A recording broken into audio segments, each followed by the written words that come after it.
বৰপেটাৰ আৰক্ষী অধীক্ষকৰ কাৰ্যালয়ৰ সন্মুখত অবৰ্ণনীয় পৰিস্থিতি। বাংলাদেশী বিতৰণৰ নামত পুনৰ 25গৰাকী ভাৰতীয় লোকক গ্ৰেপ্তাৰৰ অভিযোগ আমচুৰ। হাইকোৰ্ট সুপ্ৰিম কোৰ্টৰ পৰা জামিন লাভ কৰা 25গৰাকী ব্যক্তিক আজি বৰপেটা আৰক্ষীয়ে কৰায়ত্ব কৰা বুলি অভিযোগ কৰে আমচুৱে। এছপি অফিচত মিটিং থকা বুলি কৈ বৰপেটা আৰক্ষীয়ে সকলোকে মাতি আনি গ্ৰেপ্তাৰ কৰে। গ্ৰেপ্তাৰৰ পিছত 5-6জনকৈ জিপচি গাড়ীত তুলি লৈ যোৱাৰ পিছত পৰিয়ালৰ লোকৰ মাজত তীব্ৰ হাহাকাৰ সৃষ্টি হয়।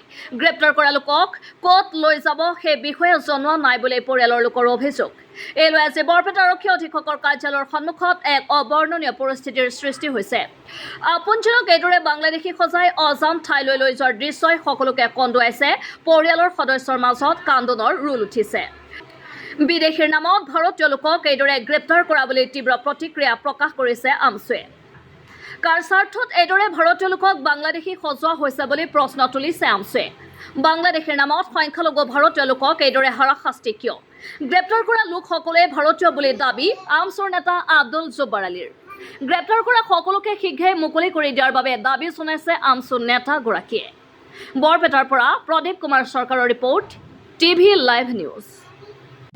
আজি গোটেই অসমৰ লগতে বৰপেটা জিলাত বিভিন্ন থানাৰ এৰিয়াৰ 25জনকে প্ৰকৃত ভাৰতীয় নাগৰিকসকলক পুলিচে মাতি আনি আজি গ্ৰেপ্তাৰ কৰি গোটেই দিনটো আমাৰ এছপি অফিচত ৰাখি এতিয়া সেইসকল ব্যক্তিসকলক আমাৰ বৰপেটা ৰিজাৰ্ভ পুলিচত আনিছে। কিন্তু দুখৰ বিষয়, এইবিলাক যিবিলাক মানুহক গ্ৰেপ্তাৰ কৰা হৈছে তেওঁলোকে কোনোবাই 3 বছৰ, কোনোবাই 2 বছৰ, কোনোবাই 4 বছৰ, কোনোবাই 5 বছৰ ডিটেনশ্যন কেম্পত থাকি তেওঁলোকে আইনী আওতাত আহি তেওঁলোকে মুকলি আকাশৰ তলত আহিছে। আজি এই বিজেপি চৰকাৰে এক পৰিকল্পিতভাৱে এটা জাতি শেষ কৰাৰ কাৰণে তেওঁলোকে ব্লুপ্ৰিণ্ট ৰচনা কৰিছে। আমি সদৌ অসম সংখ্যালঘু ছাত্ৰই নামচুৱে এইবিলাক প্ৰকৃত ভাৰতীয় নাগৰিকসকলক যদি এনেকে হাৰাশাস্তি কৰা হয়, ইয়াৰ পৰিণাম কিন্তু ভয়াৱহ হ'ব। এটা গণতান্ত্ৰিক এটা বৃহৎ আন্দোলন হ'ব। আপোনালোকৰ জৰিয়তে মই বৰপেটা জিলা প্ৰশাসনক দাবী জনাইছো যে এইসকল মানুহক ক'ত ৰাখিব। আজি যিসকল ব্যক্তিসকলক গ্ৰেপ্তাৰ কৰা হৈছে তেওঁলোকক ক'ত ৰাখিব, ক'ত লৈ যাব, কোনো ধৰণৰ তেওঁলোকে স্পষ্ট কৰি ক'ব পৰা নাই। গতিকে এইসকল মানুহ প্ৰকৃত ভাৰতীয় নাগৰিক। আজি ইয়াত আমাৰ বৰপেটাত যি 25জন মানুহ ইয়াত গ্ৰেপ্তাৰ কৰা হৈছে, এই 25জনৰ ভিতৰত এজন মানুহ 4 গ্ৰেডত চাকৰি কৰা এজন ব্যক্তি আছে।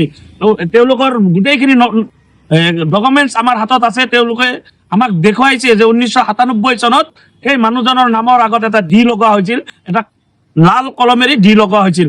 আজি সেই ডি লগোৱা মানুহজনে সেই 97 চনতে তেওঁ ডিগ্ৰী পাইছে। যোৱা এই 7 তাৰিখে পঞ্চায়ত ইলেকশ্যনত তেওঁলোকে ভোটদান কৰিছে। গতিকে আপোনালোকৰ জৰিয়তে মই পুনৰবাৰ ক'ব বিচাৰিছো, অসমৰ মাননীয় মুখ্যমন্ত্ৰীক এইসকল নিৰহ মানুহলৈ ৰাজনীতি কৰা বন্ধ কৰক। এইসকল মানুহে যেতিয়া অভিশাপ দিব, এই অভিশাপ কিন্তু আপোনাৰ লাগিব।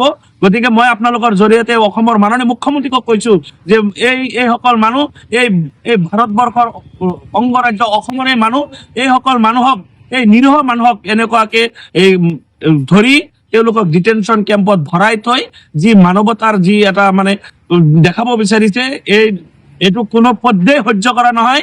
ইয়াৰ পৰিণাম সদৌ অসম সংখ্যালঘু ছাত্ৰই নামটো কেন্দ্ৰীয় সমিতিৰ নিৰ্দেশ মৰ্মে এটা গণতান্ত্ৰিক গণ আন্দোলন অহাকালিৰ পৰাই আমি আৰম্ভ কৰিম।